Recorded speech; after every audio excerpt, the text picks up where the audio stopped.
ये टोपनम जी जो है वो उनकी संदिग्ध परिस्थिति में मौत का मामला है। लगातार वार्ता चल रही है सोलर कंपनी के साथ में। कहाँ निर्णय पहुंचा, क्या कुछ फैसला हुआ, क्या कुछ मांगे हैं? ये टोपनम जी का संदिग्ध मामले में हम पहले सुबह सूचना मिली कि सोलर प्लांट यहाँ जो अडानी कंपनी का है, बड़ी सीड ग्राम पंचायत में स्थित है, ये एक सिक्योरिटी गार्ड के रूप में काम कर रहा था। और रात को 7:30 बजे के आसपास सूचना मिली कि इनकी मौत हो चुकी है। जबकि 4:30 बजे के आसपास परिवारजनों से इनसे बात की है और उसके उपरांत परिवार के लोग वहाँ गए। उनसे पहले पुलिस विभाग और कंपनी वाले इनको उठाकर डेड बॉडी लेकर हॉस्पिटल मोर्चरी ला के रख दी गई। तो हमें इसकी जानकारी मिलने के बाद हम लोग आए देखते हुए, तो हमें ऐसा संदिग्ध मामला लग रहा है, इसलिए हम लोग सब यहाँ आए और सुबह से 2-3 बार वार्तालाप हुई है। वार्तालाप 3 मांगों पर सहमति बनी और एक आखिरी उनके परिवार को संबल प्रदान के लिए कोई बात हो रही थी, वो विफल हो रही बार बार। उसके लिए कंपनी कोई तरह की बात नहीं कर रही। बॉडी को जब उतारा गया या लाया गया तो क्या परिजनों को सूचना नहीं दी गई? नहीं, परिजनों को सूचना नहीं दी गई। सूचना ग्राम पंचायत के सरपंच को भी कांसिंग सीट को नहीं दी गई। तो बाद में पता चला तो ये लोग सूचना मिलते ही जो सरपंच साहब कांसिंग सीट पहुँचे 12-13 मिनट में, उनसे पहले ये डेड बॉडी लेके सामने आ गए। जहाँ ये घटना हुई वहाँ से मृतक का मकान कितनी करीबन 1.5-2 किलोमीटर की दूरी है। 2 किलोमीटर की दूरी होने के बावजूद भी सूचना नहीं दी गई। ये बहुत क्या बड़ी, कारण हो सकता है? बहुत बड़ी विडंबना है। परिवार 2 किलोमीटर दायरे में बैठा है और किसी व्यक्ति की मौत हो जाती है और उसको सूचना नहीं दी गई। ये बहुत बड़ा एक सोचनीय विचारणा का बिंदु है। संदिग्ध परिस्थितियों में सूचना गार्ड की मौत, अब तक कोई खास जजमेंट नहीं, कोई फैसला नहीं, कैसे मौत हुई और क्या कुछ मांगे थी जो पूरी हो गई और क्या कुछ बाकी रही, कहाँ तक ये शॉर्ट आउट होगा मामला? हमारा समाज पिछड़ा हुआ समाज है SC ST का, और इनकी चाहे संदिग्ध कहें चाहे मौत के, ये प्रशासन और ये सरकार कभी संवेदनशील रही नहीं। एक बंदा, एक पिता का अंतिम लड़का है, खत्म हो जाता है, उसका कोई सहारा नहीं, किसको तो ये नौकरी देंगे, क्या ये करेंगे? सिक्योरिटी वाले हाथ अड़का रहे हैं कि हमारा कोई मामला बनता ही नहीं है। पैसे के लिए कह रहे हैं 2-2.5 लाख रुपए इनको दे के तीसरी कर लें। अरे भाई साहब, आपकी ऑन ड्यूटी में बंदा खत्म हुआ है, आपकी जवाबदारी और जिम्मेदारी नहीं है, क्या बात करते हो? बहुत बड़ी जिम्मेदारी आप लोगों की। जब कोई करंट आके आदमी खत्म होता है, आप 40 लाख देते हो। जैसे कोई ऊँट चला जाता है उसको आप 25,000 रुपये देते हो और आप आदमी की कीमत आंक रहे हो। शर्म आनी चाहिए। पहली बात तो उन्होंने पुलिस प्रशासन की बड़ी गलती रही कि परिवारजनों की गैर मौजूदगी में बॉडी लेकर आए। मैं एक अधिवक्ता होने के नाते उनकी भर्त्सना करता हूँ कि इस तरह की कार्रवाई में आप लोग परिवार को इग्नोर रखें ताकि भविष्य में भी आप लोगों की जवाबदारी जिम्मेदारी तय हो।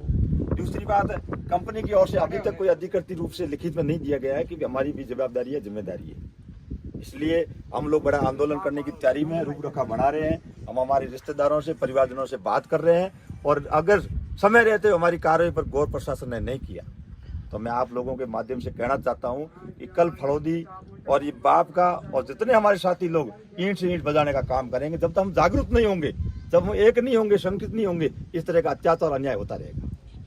जो है क्या कुछ मांगे हैं और कैसे अब तक सहमति नहीं बन पाई?